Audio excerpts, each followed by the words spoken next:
மக்களே ஒரு 2 நாளைக்கு முன்னாடி சென்னையில ஒரே மணி நேரத்துல 7 நகைப்பறிப்பு சம்பவங்கள் நடந்தது. கிட்டத்தட்ட ஒரு 3 மணி நேரத்துல போலீஸ் எல்லாம் அவங்களை அரெஸ்ட் பண்ணிட்டாங்க. அரெஸ்ட் பண்ணதுக்கு அப்புறமா தான் தெரிஞ்சது இவங்க ஈரானி கும்பலை சேர்ந்தவங்க அப்படின்னு சொல்லிட்டு. யாரா ஈரானி கும்பல் அப்படின்னு கேக்குறீங்களா? அதுக்கு பின்னாடி நிறைய விஷயங்கள் இருக்குதுங்க. போலீஸ் இவங்களை கைது பண்ண ப்ராசஸே பாத்தீங்கன்னா ஒரு சினிமா படத்தை மிஞ்சும் அளவுக்கு இருக்குதுங்க. டீட்டெயிலான வீடியோ தாங்க இது. நிறைய இன்ட்ரெஸ்டிங்கான விஷயங்கள் உள்ள இருக்கு. மறக்காம முழுசா பாருங்க. இந்த வீடியோ பிடிச்சிருந்தா மறக்காம இந்த வீடியோக்கு ஒரு லைக் பண்ணிட்டு மறக்காம இந்த மாதிரி நியூஸ் எல்லாம் தெரிஞ்சுக்கிறதுக்கு நம்ம சேனலை சப்ஸ்கிரைப் பண்ணி ஃபாலோ பண்ணிக்கோங்க. மும்பையில இருந்து அஜ்மல் மற்றும் சல்மான் அப்படிங்கிற 2 பேர் பாத்தீங்கன்னா சென்னை ஏர்போர்ட் வந்தடைறாங்க. சென்னை ஏர்போர்ட் வந்ததுக்கு அப்புறமா சென்னைக்கு பக்கம் இருக்கிற பலவந்தாங்கல் அப்படிங்கிற ஒரு ரயில் நிலையத்துக்கு போறாங்க. அங்க பாத்தீங்கன்னா லாக் பண்ணி நிறுத்திக்கிற ஒரு பைக்கை உடைச்சு அந்த பைக்கை எடுத்துட்டு அவங்க ஸ்ட்ரெயிட்டா பாத்தீங்கன்னா பெசன் நகர் போறாங்க. பெசன் நகர்ல பாத்தீங்கன்னா ஒரு பொண்ணு தனியா வந்துட்டு இருக்கு. அந்த பொண்ணோட கழுத்துல இருந்து செயின் அத்துட்டு போறாங்க.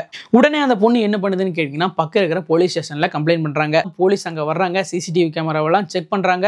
அதுல பாத்தீங்கன்னா 2 பேர் வந்திருக்காங்க. அந்த வண்டி நம்பர் முதல் கொண்டு அவங்க நோட் பண்ணிருக்காங்க. உடனே பாத்தீங்கன்னா போலீஸ் அவங்கள ட்ரேஸ் பண்ண ஆரம்பிக்கிறாங்க. இந்த ட்ரேசிங் எல்லாம் போயிட்டு இருக்கும்போது சாஸ்திரி நகர்ல இருந்து மறுபடியும் ஒரு போன் வருது அவங்களுக்கு.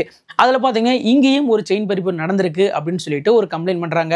என்னடா 1 மணி நேரம் கூட ஆகல 2 இடங்கள்ல இந்த மாதிரி செயின் பறிப்பு நடந்திருக்கு அப்படின்னு கேட்டீங்கன்னா போலீஸ் ஷாக் ஆகிற விதமா பாத்தீங்கன்னா அடுத்தடுத்து அவங்களுக்கு 7 போன் வந்திருக்கு. பெசன் நகர், சாஸ்திரி நகர், இந்திரா நகர், கிண்டி, சைதாப்பேட்டை, வேளச்சேரி அப்படிங்கிற இடங்கள் எல்லாம் மாறி மாறி இந்த செயின் பறிப்பு நடக்குதுங்க. போலீஸும் பாத்தீங்கன்னா அந்த வண்டி நம்பரை ட்ரேஸ் பண்ணிட்டே அப்படியே போயிட்டே இருக்காங்க. ட்ரேசிங்ல ஒரு விஷயம் கண்டுபிடிக்கிறாங்க. அதாவது என்னன்னு கேட்டீங்கன்னா அந்த பைக் பாத்தீங்கன்னா மறுபடியும் ஏர்போர்ட்டை நோக்கி போகுது அப்படிங்கிற விஷயம் தாங்க. அந்த வண்டி பாத்தீங்கன்னா ஏர்போர்ட்டுக்குள்ள போகுது. வண்டியை ஏர்போர்ட்டுக்கு வெளியவே நிறுத்திட்டு அவங்க 2 பேரும் உள்ள போறாங்க. போலீஸ் சிசிடிவி ஃபுட்டேஜ் எல்லாம் ஒரு வழியா ட்ரேஸ் பண்ணி அவங்க பாத்தீங்கன்னா ஏர்போர்ட்ல இருக்கிறத கண்டுபிடிக்கிறாங்க. ஏர்போர்ட் போய் அவங்க 2 பேரையும் கைது செய்யறாங்க. கைது செஞ்ச உடனே பாத்தீங்கன்னா நகை எல்லாம் எங்கே அப்படின்னு அவங்க கிட்ட கேக்குறாங்க. அதுக்கு சல்மான் மற்றும் அஜ்மல் என்ன சொல்றாங்கன்னு கேட்டீங்கன்னா நகை எல்லாம் இன்னொருத்தர்கிட்ட கொடுத்து வச்சிருக்கேன் அப்படின்னு சொல்றாங்க. அவர் யாரு அப்படின்னு கேட்டீங்கன்னா அவர் பேர் ஜாஃபர் ஆமாங்க. இவர் எங்க இருக்காரு அப்படின்னு கேட்டீங்கன்னா இவர் பாத்தீங்கன்னா இப்ப மகாராஷ்டிரா போயிட்டு இருக்காரு ஹைதராபாத் ட்ரெயின்ல அப்படிங்கிற மாதிரி சொல்றாங்க. இவங்க என்ன பண்றாங்கன்னு கேட்டீங்கன்னா நகையெல்லாம் அடிச்சுட்டு வந்த இவங்க நகையெல்லாம் அவர்கிட்ட கொடுத்தா அவர் ட்ரெயின்ல எடுத்துட்டு வருவாராம். இவங்க பாத்தீங்கன்னா என்ன பண்றாங்கன்னா ஏர்போர்ட் மூலியமா மும்பை போயிட்டு மும்பைல இருந்து மறுபடியும் மகாராஷ்டிரா வர்றாங்க. இதுதான் இவங்களோட பிளான். உடனடியாக போலீஸ் என்ன பண்றாங்கன்னு கேட்டீங்கன்னா ஜாஃபர் எப்படி இருப்பாரு அவரோட அங்க அடையாளங்களை எல்லாம் விசாரிக்கிறாங்க.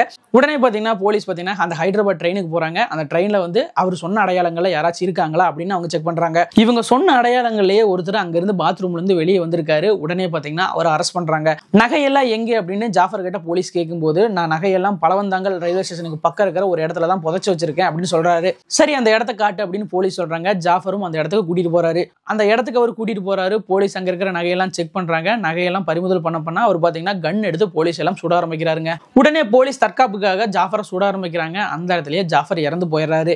இந்த இறந்து போன ஜாஃபர் யாரு அப்படின்னு கேட்டீங்கன்னா இவரு தான் ஈரானி கும்பலை சேர்ந்தவர் அப்படின்னு சொல்றாங்க. யாரா இந்த ஈரானி கும்பல் அப்படின்னு கேட்டீங்கன்னா அதுக்கு பின்னாடி நிறைய விஷயங்கள் இருக்கு. ஈரான பூர்வீகமா கொண்ட இவங்க பல்வேறு குழுக்களா பிரிந்து மகாராஷ்டிராவில் கிட்டத்தட்ட 200 ஃபேமிலிக்கு மேல வசிச்சு வர்றாங்களாமாங்க. இவங்களை பத்தி நம்ம நிறைய விஷயங்களை தெரிஞ்சுக்கணும். கிட்டத்தட்ட சமீப காலமா பாத்தீங்கன்னா நிறைய இடங்கள்ல பாத்தீங்கன்னா இந்த மாதிரி சம்பவங்களை நிகழ்த்தி இருக்காங்க. இப்ப பாத்தீங்கன்னா தமிழ்நாட்டில் இருக்கிற சென்னையிலும் இந்த மாதிரி ஒரு சம்பவத்தை பண்ணியிருக்காங்க.